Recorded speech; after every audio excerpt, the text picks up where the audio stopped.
Lo que hace interesante la película es que toca un tema que hasta ese momento había estado prohibido. Y como te digo, el cine tiene que hacer coincidir personajes que probablemente en la vida real nunca coincidieron. Quizá Victoriano nunca fue un hombre que actuó así.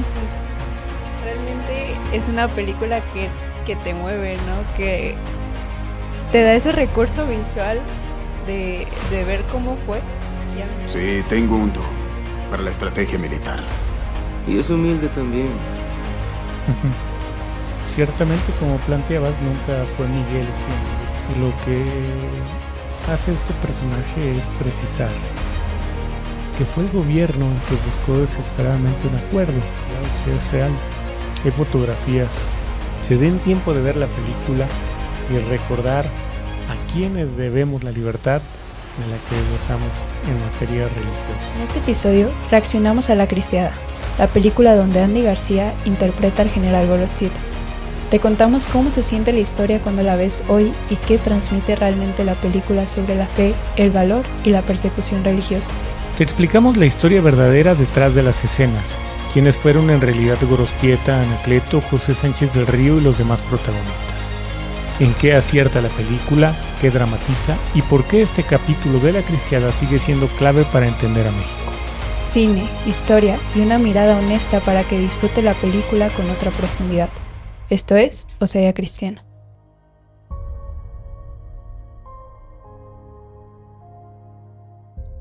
Bienvenidos a este nuevo episodio de Osadía Cristiana. Hoy estamos contentos porque vamos a hacer algo diferente a lo que hemos hecho en los otros episodios. ¿Cómo estás, Ángela? Muy bien, emocionada por este episodio y por ver lo que viene, ¿no? Miren, este fue un episodio que Ángela me pedía que hiciéramos desde hace mucho. Yo no me negaba, me resistía por las dificultades técnicas que tiene, pero vale la pena. Sí. Y sobre todo porque en la semana, hablando yo con un grupo de jóvenes sobre el tema de La Cristiada, me pedían alguna referencia sobre la película de La Cristiada. Y ahí como que me cayó el 20 de que teníamos que pues hablar de este recurso que tenemos para conocer este episodio de nuestra historia. Bueno, esta reseña que vamos a hacer o esta forma de abordar esta película que luego en las redes se le conoce como una reacción. Sí, vamos a reaccionar a la película de La Cristiada. Se hace lo queremos hacer como un ejercicio interesante porque la gente tiene este recurso disponible, que es una producción enorme, pero luego quizá vale la pena hacer algunas precisiones porque no deja de ser una película que busca integrar muchas historias en un solo relato, ¿no? Ujú. Pero bueno, la película se produce en México y es una de las más grandes producciones cinematográficas, que conste que no somos expertos en cine ni mucho menos, ¿eh? Pero es una de las más grandes producciones cinematográficas que había existido hasta ese momento en la historia del país. Es una película que tiene una inversión de casi 20 millones de dólares, con actores reconocidos internacionalmente en la industria del cine, Andy García, Eva Longoria, con la revelación de Mauricio Curi en el papel de Joselito, de San Joselito, otros actores muy relevantes de Hollywood, una pequeña participación ahí de Eduardo Verástegui, mexicano, pero lo que hace interesante la película es que toca un tema que hasta ese momento había estado prohibido, un tema tabú en la historia. Es verdad que hombres como Jan Meyer, este gran historiador que tiene digamos, la obra clásica sobre La Cristiada, que se titula así, La Cristiada, y que está en 3 tomos, bueno, 4, pero la obra original estaba hecha en 3 tomos. Hay un libro que publica muchos años después con algunas reacciones de algunos protagonistas de esta historia, pero después de pues de ese libro, no se habían planteado de la forma en que se planteó a través de esta película el tema, porque alguna vez se produjo en México alguna película sobre los cristeros, pero la manera en que se les coloca es una forma incompleta. Es decir, no alcanzábamos a entender del todo qué es lo que había pasado. Y lo valioso de esta película, que sale en 2012, cuyos protagonistas, te digo, son relevantes, es decir, era una película hecha para ser taquillera en el cine, no para hacer una crítica, no para hacer un documental. No recuerdo si otra película que se llama Los Últimos Cristeros para esas fechas ya había sido elaborada por un hijo de Jan Meyer, pero que está basada en Rescoldo, que es una novela que habla de los segundos, de la segunda cristiada, y que es un poco triste la película porque sí refleja una situación de abandono de estos hombres. Esta película no. Esta película une varias historias. La de Gorostieta, la de Joselito, la del 14, la del Padre Vega, la de Anacleto, y busca ofrecernos una visión integral de este episodio de la historia, ¿no? Sí. Y ya hemos estado viendo estos personajes que mencionas. Entonces, este episodio es como darle pues, juntarlos todo como realmente fue en la historia, ¿no? Y creo que es lo que nos va a ayudar a darnos realmente la visión de lo que fue. Sí, la película tiene, digamos, esa cualidad. Es una película además que está hecha por hombres que entienden de cine. Participa, entiendo que como director, un hombre, no recuerdo su nombre, pero que estuvo involucrado en los efectos especiales del Señor de los Anillos, ¿no? Entonces, es una película, e insisto, no somos nosotros críticos de cine, pero es una película que gusta mucho. Sí. Sin embargo, hay que verla con ganas de aprender, pero para entender que dentro de la película se usan recursos para tratar de contar una historia muy compleja, ¿no? Y entonces lo que vamos a hacer es tratar de abordar algunas escenas y tratar de colocarlas en el contexto de la verdad histórica para que así cuando vean la película puedan quizá entender de una mejor manera pues qué es lo que quiere comunicar. Claro, esta es nuestra opinión, Sí. ¿no? No significa que la verdad sea relativa. Lo que quiero decir es que podrá haber alguien que tenga una mejor reflexión sobre la película y pueda ayudar más o menos, pero nosotros estamos haciendo un intento. Sí. Así Pues que vamos a empezar por colocar ahí uno de los primeros elementos de análisis, ¿no? Sí.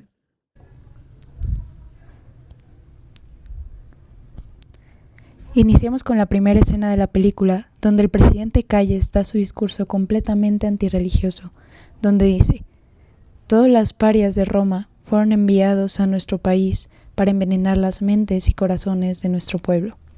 Advierte en ellas un peligro y dicta las reglas que ya fueron establecidas. Primera, la deportación de los obispos, padres y ministros extranjeros. Segunda, 5 años de cárcel por criticar al gobierno en público. Tercera, usar vestimentas religiosas quedaba estrictamente prohibido.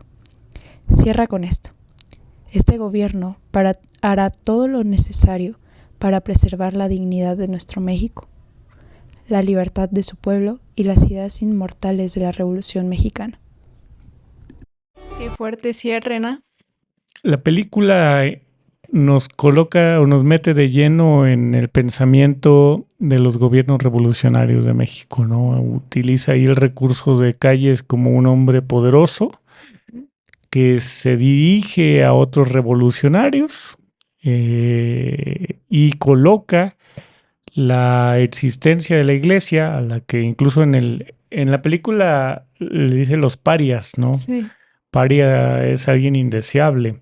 y era justamente esa la expresión de Macario M. Diegues, el gobernador de Jalisco, cuando le dice a Anacleto González Flores en esa manifestación de 1918 que solamente tienen dos opciones: o acatar las leyes de la Constitución o salir del Estado como parias, ¿no?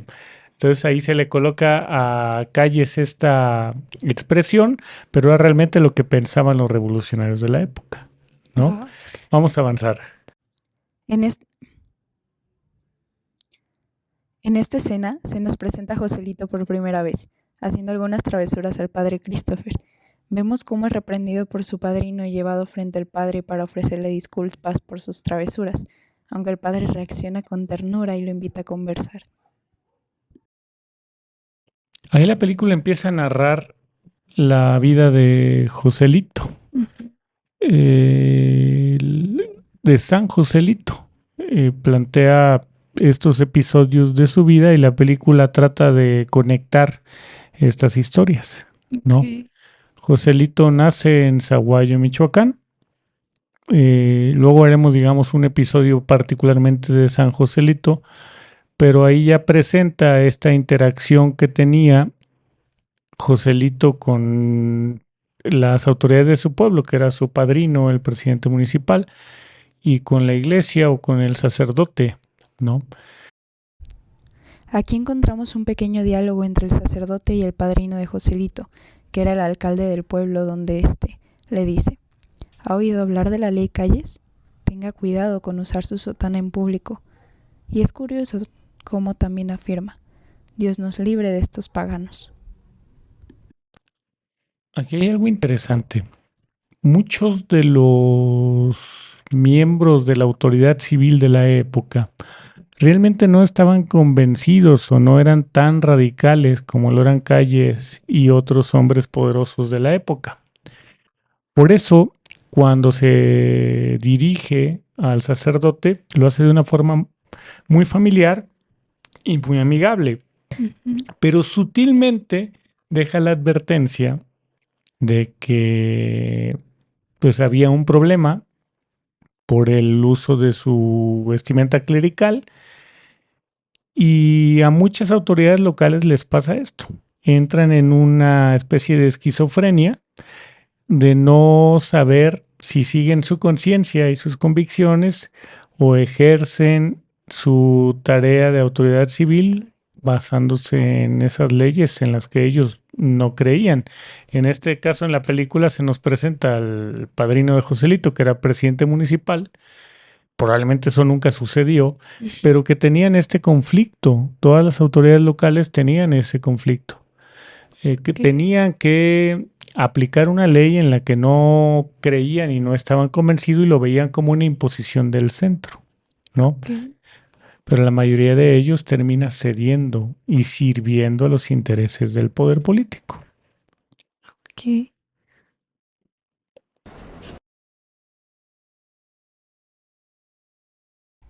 El sacerdote lleva a Joselito a un desayuno donde se encuentra con el padre Vega.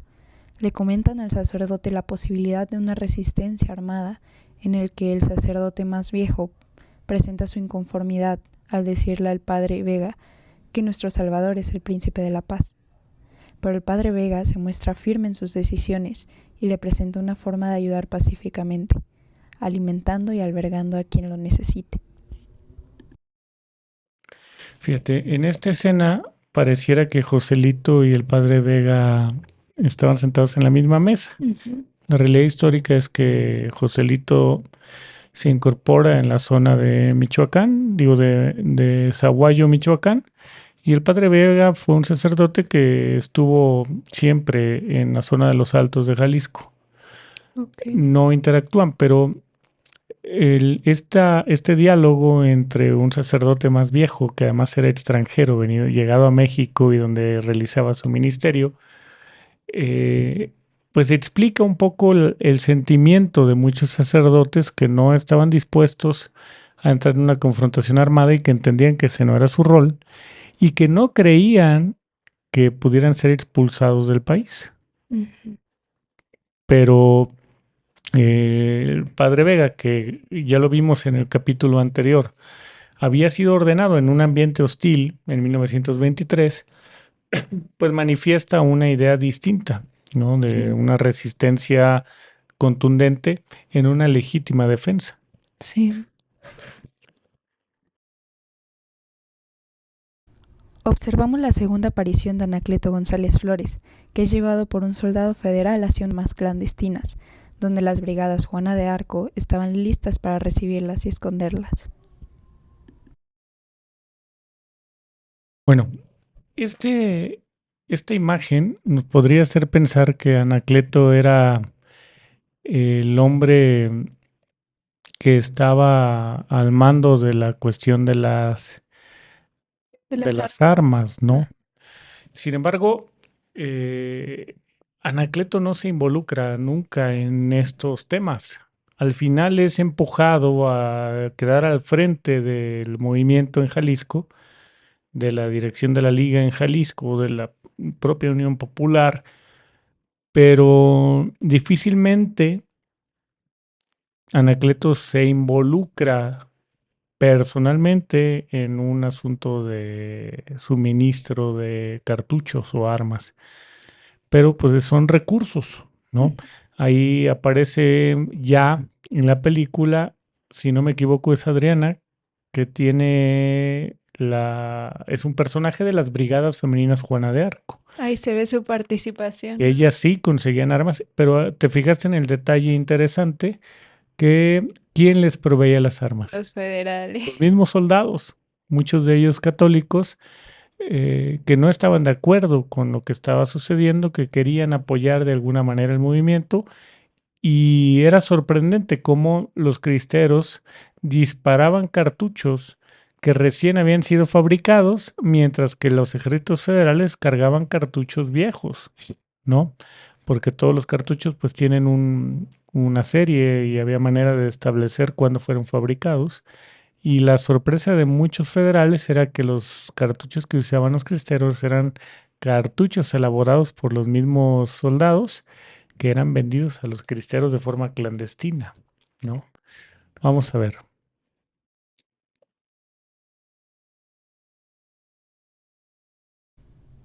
Esta escena muestra una de las tantas destrucciones de templos, donde los generales entran, acaban con la vida del párroco y profanan todas las imágenes del templo.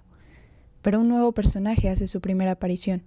El 14, junto con su tropa, entra, arrasa con los federales y en venganza por los abusos que estos hicieron, cuelga al jefe de los soldados junto al cura que ellos habían asesinado. Quizá Victoriano nunca fue un hombre que actuó así. Hay distintas narraciones donde lo colocan como un hombre que llegaba a ser misericordioso en situaciones donde pudo haber sido más cruel, sí. Vamos a avanzar a otra de las escenas clave de la película, ¿no?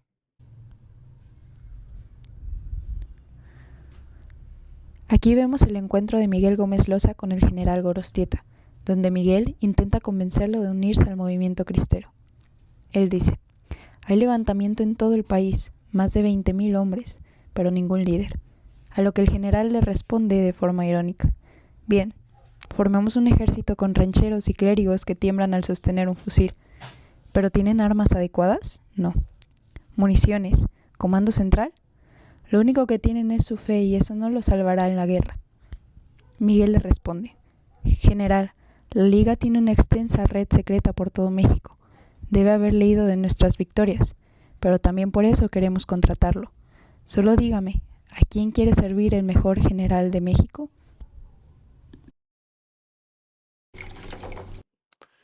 Bueno, esta escena es curiosa. Primero porque ciertamente, como planteabas, nunca fue Miguel quien busca a Gorostieta. Fue la Liga. Miguel Gómez Loza no era parte de la Liga. Él estaba en Jalisco, era parte de la Unión Popular. En el momento en que se aborda a Gorostieta, quien lo busca probablemente es Bartolomé Ontiveros y algunos otros hombres de la Liga que ya conocían a Gorostieta porque también habían sido miembros del Ejército Federal porfirista o de Victoriano Huerta. Ujú. Y ciertamente hay esa resistencia de Gorostieta y le convencen de integrarse. La red secreta de la que habla el personaje de Miguel es probablemente la U o las brigadas, ¿no? Pero Sí. no dependían directamente de la liga. Diario, incluso hubo ahí ciertas tensiones, porque no se subordinaron nunca a la liga, ¿no? Pero es interesante y como te digo, el cine tiene que hacer coincidir personajes que probablemente en la vida real nunca coincidieron, como fue el caso en ese momento. Después Miguel y Gorostieta hicieron un gran equipo, uno como gobernador civil de los cristeros y otro como jefe supremo del Ejército Nacional Cristero, ¿no? Sí. Como ya lo hemos hablado en otros capítulos. Sí, vamos a ver otra escena. Vamos a ver aquí la llegada Caballeros, de Gorostieta. el general Enrique Gorostieta.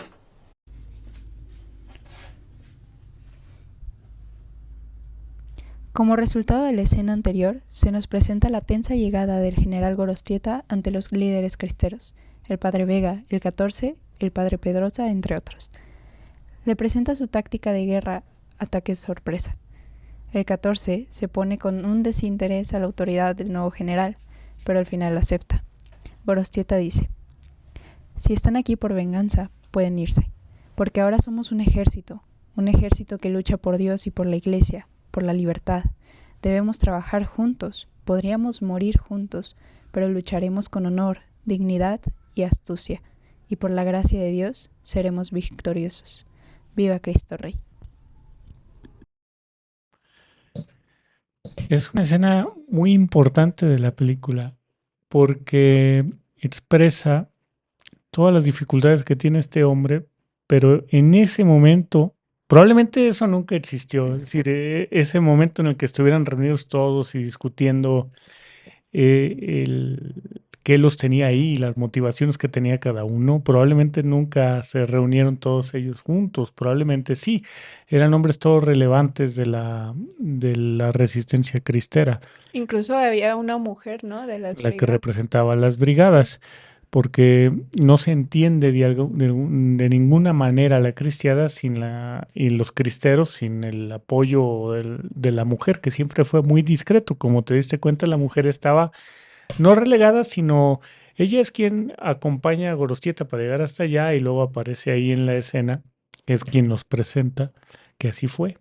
De verdad así fue. Fueron las brigadas las que conducen a Gorostieta hasta al primer encuentro con los hombres de la cristiada, que no necesariamente fue con el 14, con el padre Con el- Pedrosa, con el padre Vega, con el güero Mónico que también aparece por ahí. El señor Barbado es el güero Mónico. Pero es efectivamente Gorostieta el que tiene que imponerse, imponer la autoridad, imponer el respeto e imponer la estrategia, la astucia, dice ahí en la película, ¿no? Sí. Interesante. Vamos a ver otra escena.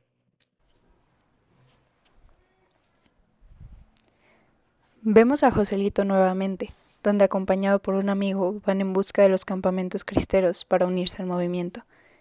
Este exige hablar con el general Gorostieta. Cuando logran hacerlo, le dicen: queremos ser cristeros, mi general. Al padre de la iglesia de Zaguayo lo asesinaron delante de mí. En la realidad es que Joselito nunca interactuó con Gorostieta. Joselito insiste en involucrarse en el ejército cristero. En la zona de Zaguayo donde él vivía, sus hermanos ya eran cristeros y él insistía, escribe cartas al general y el general de esa zona lo acepta, ¿no? Y lo acepta como lo acepta en esta película Gorostieta para hacer labores auxiliares, no para estar en el campo de batalla. Ok. ¿Mm? Era como una especie de abanderado. Ujú. ¿Ah? Y ahí, bueno, lo interesante es establecer que efectivamente, así como Joselito, muchos jóvenes terminaban acudiendo ante los que ya estaban en el campo de batalla para incorporarse, por distintas razones, algunos porque efectivamente habían visto el abuso del poder, otros porque sus madres, esposas, novias los empujaban a integrarse en este ejército de valientes. Pero ciertamente aquí hay que puntualizar que Joselito nunca intervino, nunca interactuó con Gorostieta. ¿no?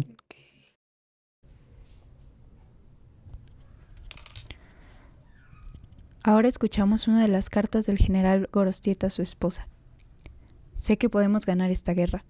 Sé que los federales también pueden sentirlo. El olor del miedo sopla ahora en sus campamentos. Debemos atacarlos con más fuerza, sin piedad, hacerlos retroceder, para que la gente nos dé su apoyo en las ciudades, para que Calles no tenga dónde esconderse. Mi estrategia no puede fallar, y muy pronto estaré en casa. Esto que vemos aquí de los cristeros entrando a los pueblos y siendo vitoreados es real. Hay fotografías de que los cristeros entraban a los pueblos y eran vitoreados por la gente. Hay algunas cartas donde Gorostieta se impresiona del recibimiento, de la acogida que tienen del pueblo. Y ahí es donde se da cuenta que la causa de los cristeros es una causa popular, ¿no? Y eso le impresiona, le marca y le modifica, le cambia el chip de lo que él creía que sería su intervención en la cuestión cristera. Él creía que era meramente un estratega, un hombre que le metería disciplina a un ejército de rancheros, y ahí se da cuenta que la causa en la que él estaba militando era una causa del pueblo, y eso lo transforma, ¿no?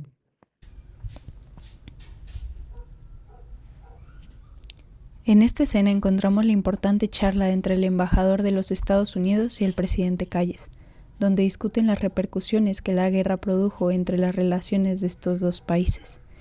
Le proponen al presidente un acuerdo diplomático, al que se niega rotundamente, y el embajador le responde: podríamos hablar de la venta de armas estadounidenses, pero primero necesitamos una posición más favorable de nuestros intereses petroleros.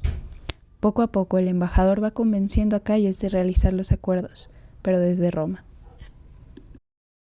Ahí se ve la participación de Estados Unidos, ¿no? Le transmitiré su generosa oferta al Congreso. Sí, claramente ahí lo que Estados Unidos busca es cuidar sus intereses económicos, ¿no? Sí. Y mantenía a los gobiernos mexicanos limitados o condicionados, y Calles comienza a entrar en desesperación y empieza a ser condescendiente con el embajador de los Estados Unidos, que luego nos lo venden como el articulador de los arreglos, pero realmente ellos estaban desesperados por estabilizar el país, por cuidar sus intereses en la industria petrolera y en el gobierno mexicano, ¿no? Y la película es muy elocuente en ese sentido. Vamos a ver otra de las escenas. Esta escena es la más importante de la película, aunque eso que vamos a ver nunca existió. Es cierto que buscaron a Gorostieta para llegar a algún acuerdo, pero no se dio nunca ese encuentro. Pero es sustancial lo que sucede aquí.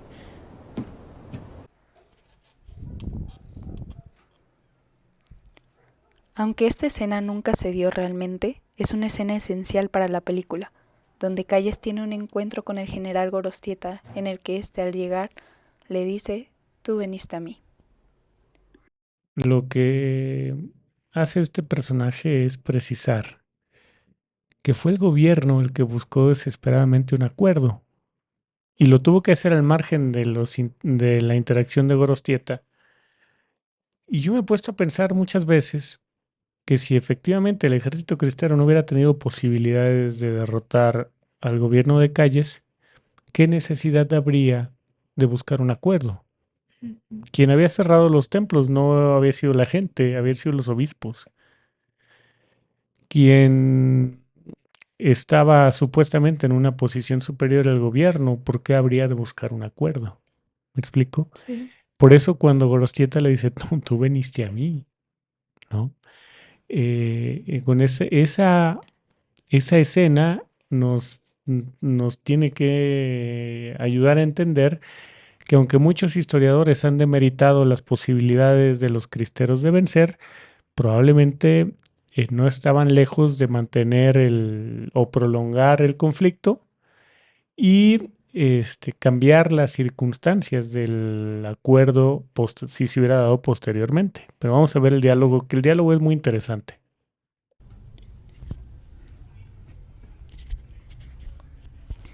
Después de que Calles le ofreciera un trago, Gorostieta toma la palabra. Las campanas de la iglesia sonarán libres muy pronto. Calles le responde, tu guerra va a terminar muy pronto. Esta no es mi guerra, dice el general. Fuiste tú quien le declaraste la guerra a la libertad. No se trata de la lucha contra la libertad o contra la religión, dice Calles. Esto se trata de quién va a decidir el destino de México y su gente. Se está discutiendo un acuerdo. México y Roma van a hacer las paces. México está muriendo desangrado, reclama el general. México está colgado de los postes telegráficos desde Monterrey hasta Veracruz. Necesitas un acuerdo, pero la libertad no tiene compromisos. Por definición es absoluta, y por eso saldremos victoriosos. Quédate con tu acuerdo. El acuerdo está prácticamente firmado, dice Calles. Su destino está en tus manos. El general Gorostieta cierra, colocando un crucifijo en el vaso y diciendo, ese destino está en las manos de Dios, no en las tuyas ni en las mías. Ahí lo que estamos viendo es la transformación de Gorostieta en un hombre que comprende mejor la causa. Y en la manifestación del personaje de Calles, del miedo que tenía el gobierno. Y por lo tanto tiene que llegar a un acuerdo al margen del ejército cristero, con los obispos. Un acuerdo que desconocía a Gorostieta y los líderes cristeros y que se construye al margen prácticamente sin ninguna concesión o sin ningún cambio de la situación que originó el conflicto. Pero ahí lo que evidencia son dos cosas, el miedo del gobierno y la transformación de Gorostieta y otros líderes que estaban pues inmersos en el conflicto. Pero lo más importante es que en esa escena podemos ver que lo que estaba en realidad en juego en el conflicto era el futuro del país. ¿Quién iba a gobernar y por lo tanto a configurar a México en los próximos 100 años? Ahora hoy decimos, este país está convulso, no hay paz, hay violencia.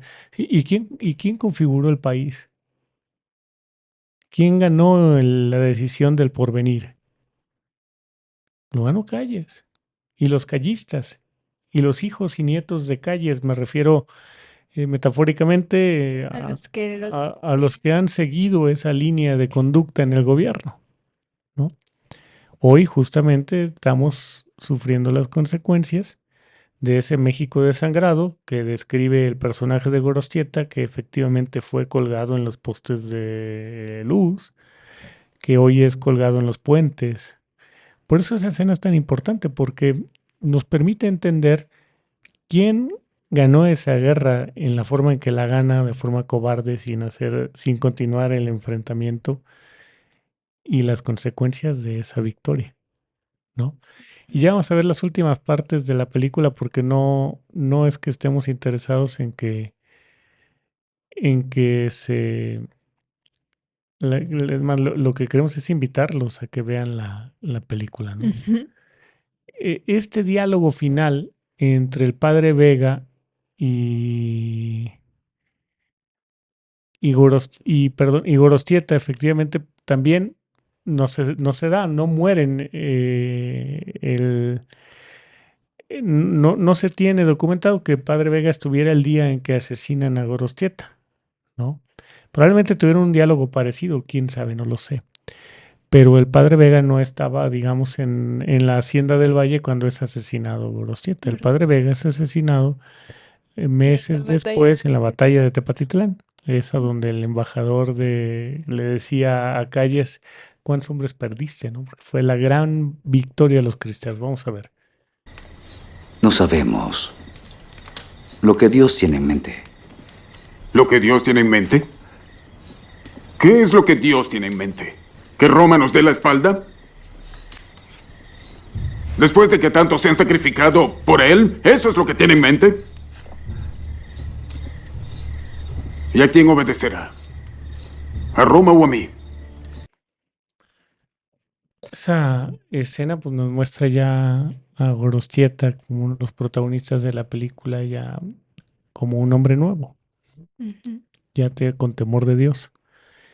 Y pues el Padre Vega es un personaje complejo, ¿no? La película lo, lo, lo usa como recurso, pero siempre fue un hombre duro.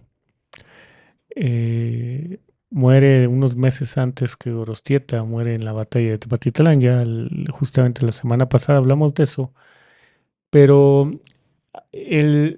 este diálogo lo que expresa era el temor que siempre tuvo Gorostieta, porque él les decía a los cristeros, el día en que suenen las campanas del templo van a dejar todo y me van a dejar solo y se van a regresar. Y efectivamente, probablemente eso hubiera pasado, porque en el momento en que los obispos llegan al acuerdo y que se abren los templos y suenan las campanas, la gran mayoría de ellos regresó a casa, evidenciando que era lo único que importaba, ¿no? Entonces, pues ya al final de la película es ya muy elocuente sobre lo que viene a suceder, pero sirva esta, Les dejamos el final para que ustedes lo vean. sí, No, sí, no, la idea no era dejarles ahí en spoiler, sino pues presentar a ustedes este recurso para conocer más sobre esta historia, ¿no? Tratar de explicarlo o de contextualizar. También hay una parte de Anacleto González Flores que interviene muy poquito. A mí me hubiera gustado que le dieran una mayor relevancia a ese personaje porque es un personaje muy interesante sí. en esta historia. Quizá Orozco y Jiménez también hubiera valido la pena, pero bueno, así es el cine, es un recurso que tiene límites, pero hasta ahora ha sido el más efectivo para presentarle al pueblo de México una versión más integral del episodio que había sido un tabú durante muchos años y afortunadamente desde el 2012 contamos con este recurso. Contada por los que lo vivieron Y del otro lado, ¿no? no, y es una película que sí tiene sustento histórico, pero que usa todos estos recursos que pudieran llegar a causar alguna confusión en la interacción que plantea de los personajes. Pero en lo sustantivo me parece que el mensaje es muy bueno, porque nos muestra a hombres y mujeres, cada uno en sus roles, que dieron la vida por la libertad en este país, ¿no? Y sobre todo a diferencia de otras películas que se habían hecho antes, plantea a los cristeros como lo que son. A nuestros ojos son hombres dignos de recordar, ¿no? Sí. No, pues realmente es una película que te mueve, ¿no? Que te da ese recurso visual de ver cómo fue. Y a mí me impresionó porque tenía mucho tiempo sin verla.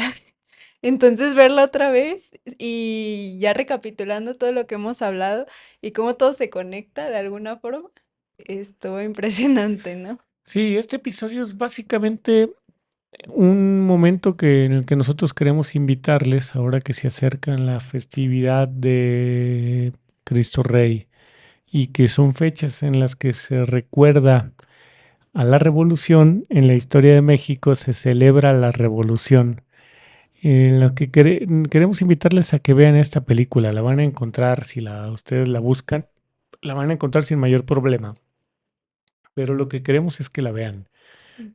Que además de seguirnos frecuentando en estos videos que luego subimos a las redes, se den tiempo de ver la película y recordar a quienes debemos la libertad de la que gozamos en materia religiosa, Sí, ¿no? pues muchas gracias por ver esta película. Bueno, estas partes de la película con Estas nosotros, reacciones a la las película, pero que reacciones. vean la película, eso es lo interesante. Sí, y como dice, este, pues Mi papá. mi papá, sí, que por los que no saben, él es mi papá, pero que estamos, vamos a llegar a la festividad de la revolución, festividad, ¿no? A Pero conmemoración a de la la Revolución conmemoración. Mexicana. Y pues qué gran impacto que veamos esta película en mero día, ¿no? Sí, porque acá en México pareciera que lo celebramos, ¿no? Que es una Sí, fiesta y realmente es una es una desgracia. desgracia lo que conllevó a todo esto, ¿no? Ujú. Y pues muchas gracias por vernos, por seguirnos, otra vez sus comentarios. Estamos preparando, viendo todas sus preguntas, a ver poco a poco las vamos a ir intentando resolver. Pero muchas gracias por su apoyo y por seguir viéndonos. Sí, estamos buscando nuevas historias para colocárselas a ustedes como una oportunidad para conocer esta historia y poder presentarles a ustedes de una forma distinta esta forma de ver la vida también, que eso al final yo creo que tenemos que entender que esta forma, estos testimonios, estos testigos, nos deben también mover a ver la vida de una forma distinta, ¿no? Es un gran compromiso esto que estoy diciendo, pero no buscamos otra cosa, Sí, ¿no? pues sí. Nos vemos la siguiente semana. Vamos a preparar un episodio particular, un personaje fundamental en este conflicto y y es una perspectiva que no hemos abordado. La perspectiva, bueno, no vamos a decir quién para dejarla sin Para suspenso, dejarle pero nos la vemos duda. la siguiente semana. Un placer. Nos vemos entonces el próximo jueves. Hasta luego. Que viva Cristo Rey. Que viva Cristo Rey.